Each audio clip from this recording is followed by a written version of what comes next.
جب اس بچی کے اپنی دوستوں کے ساتھ سہیلیوں کے ساتھ کھیلنے کا وقت آیا تو اس نے اپنی امی سے اجازت چاہی کہ میں جاؤں کھیلنے، تو اس کی والدہ نے اس کے لیے ایک اور لباس بنوا رکھا تھا جو اس طرح کا تھا جیسے اس کی سہیلیاں یا اس کے محلے والے پہنتے تھے۔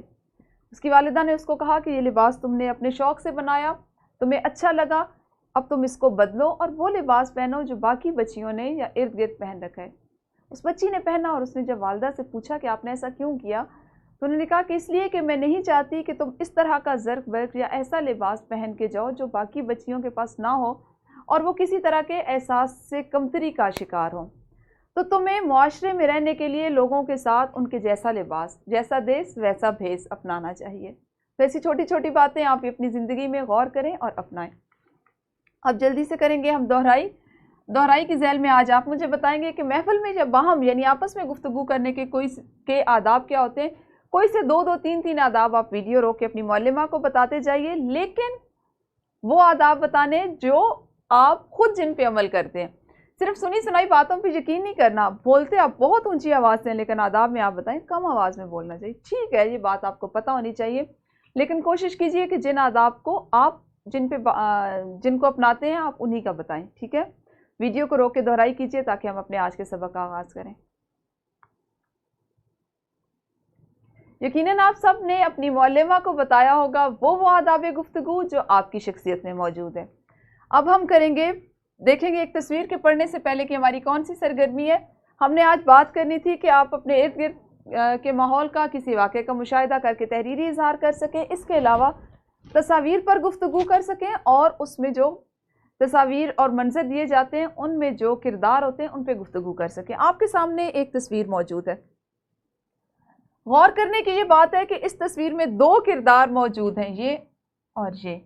آپ نے اس تصویر پر غور کرنا ہے اور اس کے بعد اپنی رائے اس تصویر پر دینی ہے، مجموعی طور پر دینی ہے کہ آپ نے اس تصویر میں کیا پایا، اس کو کیا سمجھا۔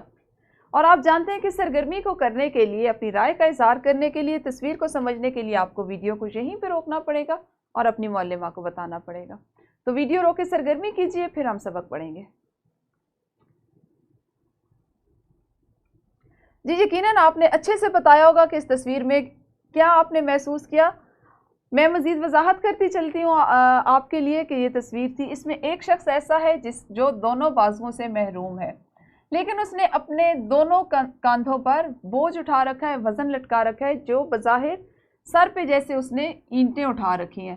بظاہر یہ لگ رہا ہے وہ ننگے پاؤں ہے تو وہ مزدوری کر رہا ہے اور اس نے ان تھیلوں میں بھی تھیلوں کو اینٹوں سے باندھ رکھا ہے، یعنی وہ مزدوری کر رہا ہے، رزق حلال کما رہا ہے، جبکہ وہ محروم ہے دونوں ہاتھوں اور بازوؤں سے۔ اس کے مقابلے میں آپ کو ایک ایسے شخص کی تصویر دکھائی جا رہی ہے جس کے پاس بظاہر اس کا جسم مکمل ہے، اس کے پاس دونوں ہاتھ بھی ہیں اور اس کے تمام اعضاء سلامت ہیں، لیکن وہ ان کو استعمال نہیں کر رہا اور مانگنے کو ترجیح دے رہا ہے۔ رزق حلال کمانے پر وہ مانگنے کو ترجیح دے رہا ہے۔ تو یہ ہمیں ایک ایسی تصویر دکھائی جا رہی ہے جس میں ہم نہ صرف اس تصویر کے ہر پہلو پہ غور کر سکتے ہیں بلکہ کسی شخص کی سوچ کیا ہے، وہ کس سوچ کے تحت اپنی زندگی گزارتا ہے، زندگی کو بوجھ سمجھتا ہے یا زندگی کو اللہ کی نعمت سمجھ کے اللہ تعالیٰ کا ہر حال میں شکر ادا کرتے ہوئے اپنی زندگی کو بہتر بنانے کے لیے کوشش کرتا ہے۔ تو یہ اس طرح سے آپ نے یقیناً آپ میں سے بہت سے بچوں نے اس کو سمجھا ہوگا، اس پہ بات کی ہوگی اور آپ کو پتہ چلا ہوگا کہ کون سا شخص بہرحال بہتر ہے، یہ یا یہ۔ تو یقیناً آپ سب کا جواب اسی شخص کے لیے ہوگا، اسی کے حق میں ہوگا، آپ کی رائے بھی یہی ہوگی کہ یہ بہتر ہے۔ یہ معذوری ہوتے ہوئے بھی کسی کے سامنے دست سوال دراز نہیں کر رہا بلکہ اپنی ضروریات کو خود پورا کرنے کی کوشش کر رہا ہے، اور ایسے لوگوں کے لیے اللہ تعالیٰ بھی پھر ان کی مدد فرماتے ہیں۔ اب ہم کریں گے اپنا آج کا کام، اور کل جو ہمارے سبق کا حصہ رہ گیا تھا آج سب سے پہلے اس کی بلند خوانی کریں گے، پھر مزید کچھ سرگرمیاں کر لیں گے، ٹھیک ہے؟ تو آپ اپنی کتابیں کھولیے، میز پہ رکھیے اور اس کی بلند خوانی میں کرتے ہیں، ٹھیک ہے؟ لیکن آپا جی جہاں میں کام کرتی ہوں وہاں تو روزانہ اتنا کھانا ضائع ہوتا ہے، کیا انہیں یہ سب نہیں پتا؟ وانیہ نے پوچھا۔ بیٹا لوگ آج کل دکھاوے اور ایک دوسرے پر سبقت لے جانے کی دھن میں تمام اقدار کو فراموش کرتے جا رہے ہیں۔ ہمیں جن کاموں سے روکا گیا ہے ان میں ہی ہماری بھلائی ہے۔ اسراف اور فضول خرچی چاہے کسی بھی صورت میں ہو اللہ تعالیٰ کے ہاں ناپسندیدہ ہے۔ سنن ابی ماجہ میں حضرت عبداللہ بن عمر بن العاص رضی اللہ تعالیٰ عنہ کی ایک روایت ہے کہ ایک مرتبہ نبی اکرم صلی اللہ علیہ وآلہ وصحبہ وسلم کا گزر حضرت سعد رضی اللہ تعالیٰ عنہ کے قریب سے ہوا جو وضو کر رہے تھے۔ آپ صلی اللہ علیہ وآلہ وصحبہ وسلم نے فرمایا، سعد کیا یہ اسراف کر رہے ہو؟ حضرت سعد رضی اللہ تعالیٰ عنہ نے کہا، یا رسول اللہ، وضو میں بھی اسراف ہوتا ہے؟ نبی اکرم صلی اللہ علیہ وآلہ وصحبہ وسلم نے فرمایا، ہاں وضو میں بھی اسراف ہے، اگرچہ ایک جاری نہر سے وضو کر رہے ہو۔ اگلے دن وانیہ نے باتوں باتوں میں بڑی بی بی کے سامنے وہ تمام باتیں دہرائیں جو آپا جی نے اسے بتائی تھیں۔ بڑی بی بی دل میں بہت شرمندہ ہوئیں اور انہوں نے خود سے عہد کیا کہ وہ پوری کوشش کریں گی کہ آئندہ اسراف سے بچیں اور مفید کاموں میں اپنا وقت اور پیسہ خرچ کریں۔ انہوں نے وانیہ کو اسکول میں داخل کروانے اور اس کا خرچ خود برداشت کرنے کا فیصلہ بھی کر لیا۔ چند دن بعد وانیہ آپا کے پاس گئی اور بولی، آپا آپ نے مجھے بہت اچھی باتیں بتائیں، لیکن یہ بتائیں کہ اسراف کا علاج کیسے ممکن ہے؟ آپا جی نے جواب دیا، اسراف کا علاج اس طرح کیا جا سکتا ہے کہ آدمی اسراف کے برے انجام کو سمجھنے کی کوشش کرے، یعنی وہ اس پر غور کرے کہ دنیا اور آخرت میں اسراف کے نتائج کتنے خطرناک ہو سکتے ہیں۔ اس کے علاوہ انسان کے ذہن میں یہ بات رہنی چاہیے کہ آدمی کوشش کر کے اپنے آپ کو قابو میں رکھے اور بے جا خرچ نہ کرے۔ اس کا مطلب یہ ہے کہ آدمی پہلے اسراف کی وجوہات معلوم کرے اور پھر اپنی زندگی سے اسراف کے ان اسباب کو کاٹ کر رکھ دے، یعنی اسراف کے تمام اسباب کا ازالہ کرے۔ ان طریقوں پر عمل کرنے کے ساتھ ساتھ روزانہ اپنا محاسبہ کریں، اپنا احتساب کریں، خود اپنی جانچ کریں اور جہاں پر اصلاح کی ضرورت ہے اصلاح بھی کریں کہ آج اس نے کوئی فضول خرچی تو نہیں کی۔ عزیز طلباء، کیا آپ نے اپنا محاسبہ کیا کہ کہیں آپ کی زندگی میں بھی تو اسراف نہیں ہو رہا؟ ایک انتہائی ضروری پہلو ہے جس پہ آپ نے ابھی غور کرنا ہے کہ آیا آپ کی زندگی میں تو کوئی ایسا پہلو نہیں ہے، کوئی ایسی بات، ایسا کام تو نہیں کر رہے جہاں پہ آپ بھی اسراف کا شکار ہو رہے ہوں یا اسراف کر رہے ہوں۔ یہ تھا ہمارا آج کا سبق، یقیناً آپ کو اچھے سے سمجھ آ گیا ہوگا اور یہی ہم نے آج پڑھنا تھا۔ اس کے علاوہ آپ نے آج واقع ماحول کا مشاہدہ اور اس کے بارے میں جو چیز آپ مشاہدہ کرتے ہیں اس کے بارے میں تحریر کرنا سیکھنا ہے اور کوئی تصویر دیکھ کر اس کے کرداروں پہ بات کرنی ہے، ٹھیک ہے؟ ہم جب اس پہ بات کرتے ہیں کہ آپ نے کرداروں پر بات کرنی ہے، واقع اور ماحول کا مشاہدہ کر کے بات کرنی ہے، تو چند تصاویر آپ کے لیے دی گئی ہیں۔ جیسے سب سے پہلے یہ تصویر ہے، اگر ہم اس پہ غور کریں تو یہ تصویر ہمارے ماحول سے متعلق ہے، غور طلب تصویر ہے۔